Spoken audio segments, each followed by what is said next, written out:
Good evening. என் பேர் Sai Keerthana.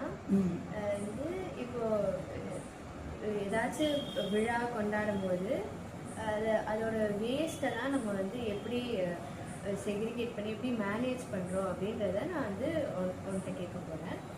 So Vinayagar Chaturthi ஒரு பெரிய ஃபெஸ்டிவல் இல்லையா? ஆமாம், முதல்ல ஆரம்பிக்கிற ஃபங்க்ஷன். ஆமாம், இந்து ஃபங்க்ஷன். ஆமாம். ஸோ அது வந்து நீங்கள் சின்ன வயசில் இருக்கும்போது கொண்டாடின மாதிரி தான் இப்போவும் கொண்டாடுறாங்களா இல்லை மாறிடுச்சா? எப்படி இருக்கு? இப்போ கொஞ்சம் மாறி இருக்கு. முன்னாடி நீங்கள் எப்படி கொண்டாடினீங்க முதல்ல? முன்னாடி வந்து நாங்கள் கிராம சைடு மயிலாடுதுறை பக்கத்தில் இருக்கிற கிராமத்தில் வந்து அங்கே வந்து குளம் இருக்கும், 2 குளம் இருக்கும். ஈஸ்வரன் குளம், மகமாயி குளம்லாம். அந்த குளத்துலேருந்து மண் எடுத்துகிட்டு வந்து களிமண்ணாக இருக்கும். அங்கே ஓரமாக களிமண் இருக்கும். அதை எடுத்துன்னு வருவாங்க எங்கள் அப்பா. எடுத்துன்னு வந்து அதையே பிள்ளையார் பிடிப்போம். அதில் நாங்கள் குண்டு மணின்னு ஒன்று இருக்கும். அது கண்ணெல்லாம் அதை நாங்கள் அரேஞ்ச் பண்ணுவோம். அந்த வந்து பனை ஓலையில் எடுத்து அவருக்கு தந்தம் ஏற்பாடு பண்ணுவோம். அப்புறம் அதை அதே விசிறி மாதிரி பண்ணி அதை குடை மாதிரி வைப்போம்.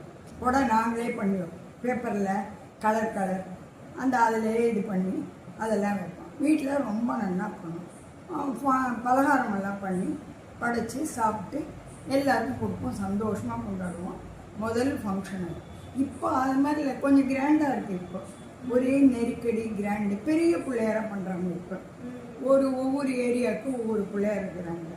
அமக்களம் இதெல்லாம் நடக்கிறது, மேளவாத்தியம் அந்த இதெல்லாம் நடக்கிறது. அது வந்து நிறையா இதாக பெருசாக பண்ணுறதுனால கொஞ்சம் இந்த காலத்தை உத்தேசித்து அது கொஞ்சம் ஜாஸ்தி மாறி இருக்கு. ஆனால் கொஞ்சம் ஜனங்களுக்கு இதாகவும் இருக்குது, ரொம்ப அதிகப்படியாகவும் தோன்றுறது. அதனால் கொஞ்சம் ஜாக்கிரதையாக இருக்கணும். அதுக்கப்புறம் வேஸ்டெல்லாம் இப்போ கொண்டு கடலில் கரைக்கிறாங்க நிறைய. அதனால் நாங்கள் அங்கெல்லாம் அந்த குளத்துலேயே போட்டுருவோம். அந்த குளத்துலேருந்து எடுத்துகிட்டு வந்து குளத்துலேயே போட்டுருவோம். அது எங்களுக்கு ஒரு வேஸ்ட்டே இருக்காது. ஊர் எல்லாருமே அதான் கொண்டாடுவோம். அப்புறம் சுண்டெல்லாம் பண்ணி எல்லாருக்கும் தருவோம். எல்லாம் அங்கேயும் நாங்கள் சந்தோஷமாக கொண்டாடுவோம். நாங்களாம் நல்ல நிறைய நிலம் அதெல்லாம் ஜமீன்தார் குடும்பம் இப்படிலாம் சொல்லுவாங்க.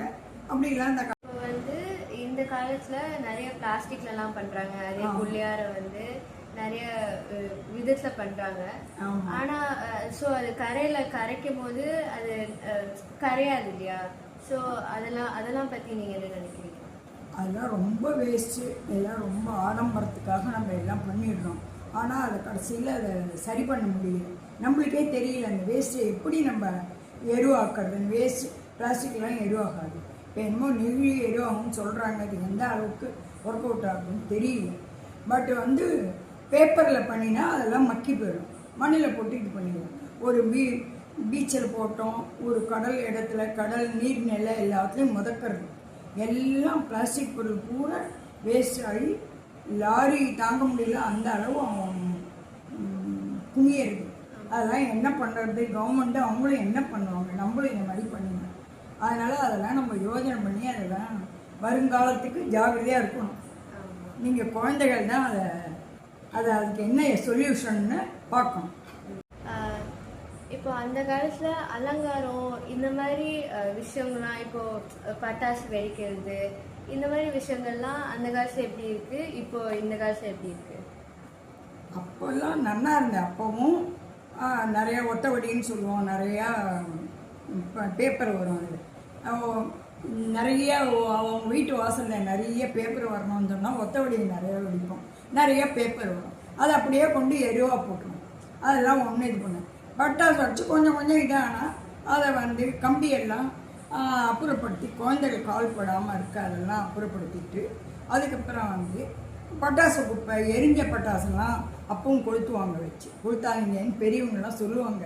நாங்கள் அதெல்லாம் அவ்வளோதான் கேட்க மாட்டோம். கையில் காலில் கொஞ்சம் பட்டுருவோம். அது ஒரு பக்கம். இப்போ வந்து நிறைய வெடிக்கிறாங்க, தில்ஸாக வெடிக்கிறாங்க. ஒன்றும் புரியல. எல்லாருமேலேயும் சீரின் போய் விழவும் செய்யறது. இப்போது பட்டாசெல்லாம் சரியானபடி நல்லா தான் இருக்குது. இப்போது அந்த காலத்தை விட இந்த காலம் அழகாக இருக்குது. பட்டாசு 50 வெடி 80 வெடி 100 வெடின்னு வர்றது ரொம்ப அழகாக இருக்குது மேலே பார்க்குறம்போது. ஆனால் பயமாக இருக்குது. அதே நேரம் புது ட்ரெஸ்ஸை பற்றி குழந்தைல வச்சுட்டு பக்கத்தில் இருக்க ஒரு பயத்தோடையே தான் இப்போ அனுபவிக்க வேண்டியிருக்கு பண்டிகைனால. அதை மாதிரி இருக்குது. அதுக்கு அலங்காரம்லாம் அலங்காரம்லாம் அப்பவும் நல்லா இருந்தது. வெட்டி வேறு சாமிக்கு அவ்வளவு அலங்காரம். ஒரு தேரோ ஒரு இதுவோ அவ்வளோ அலங்காரம் பண்ணுவாங்க. அப்போ அந்த காலத்தில் எல்லாம் உண்டு. சாமிக்கு தேர் உண்டு, சப்பரம்னு ஒன்று உண்டு. அது பனை ஓலையில் வச்சு இந்த தென்னை ஓலையில் வச்சு தேர் மாதிரியே கட்டுவாங்க. சப்பரம்னு இப்போ அதெல்லாம் பண்ணுறதே இல்லை. அந்த அழகாக பண்ணுவாங்க. அது மாதிரி அதெல்லாம் ஒன்றும் குப்பையும் சேராது, வேஸ்ட்டும் இல்லை. அப்படியே எருவுக்கு போயிடும். அப்படிலாம் வச்சுருந்தோம். இப்போ நிறைய அலங்காரத்தினால வேஸ்ட்டு நிறைய ஆகுது. அதெல்லாம் கவர்மெண்ட்டும் ஜனங்களும் பேசி அதுக்கு ஒரு வழி கண்டுபிடிக்கணும். ஆமாம். உனக்கு தெரிஞ்ச ஏதாச்சும் ஒரு இது தவிர இது தவிர்க்கலாமே, இந்த மாதிரி பண்ணலாமே அப்படின்னு ஏதாச்சும் ஒரு ஐடியா இருக்கா? இருக்கு. நம்ம அதெல்லாம் இந்த காலத்துக்கு ஒர்க் அவுட் ஆகுமான்னு தெரியல. சொல்லுங்க. ஆனால் இருக்கு. நாங்கள் அந்த காலத்துல எல்லாம் பண்ணினதெல்லாம் நாங்கள் ரொம்ப ஆடம்பரம் பண்ணக்கூடாதுன்னு சொல்லுவாங்க அப்பா. அதனால் நாங்கள் அதெல்லாம் நிறைய ட்ரெஸ் எல்லாம் இவாளுங்கெல்லாம் கொடுத்துருவோம். இப்போ தான் ஏஜ் ரூம்லாம் இருக்குது, கொடுக்கலாம். அது மாதிரிலாம் கொடுத்துருவோம். நிறைய எருவை பண்ணிடுவோம். அப்புறம் சொல்கிறேன் இப்போ ஜனங்களுக்கு இன்னும் கொஞ்சம் இந்த உணர்ச்சி வேணும். எல்லாருக்கும் தெரியணும் நிறைய வேஸ்ட் ஆகுது, பைசாவும் வேஸ்ட்டு. அப்பா அம்மாவை பிடுங்கி எல்லாம் வாங்குகிறோம், எல்லாம் செய்கிறோம்.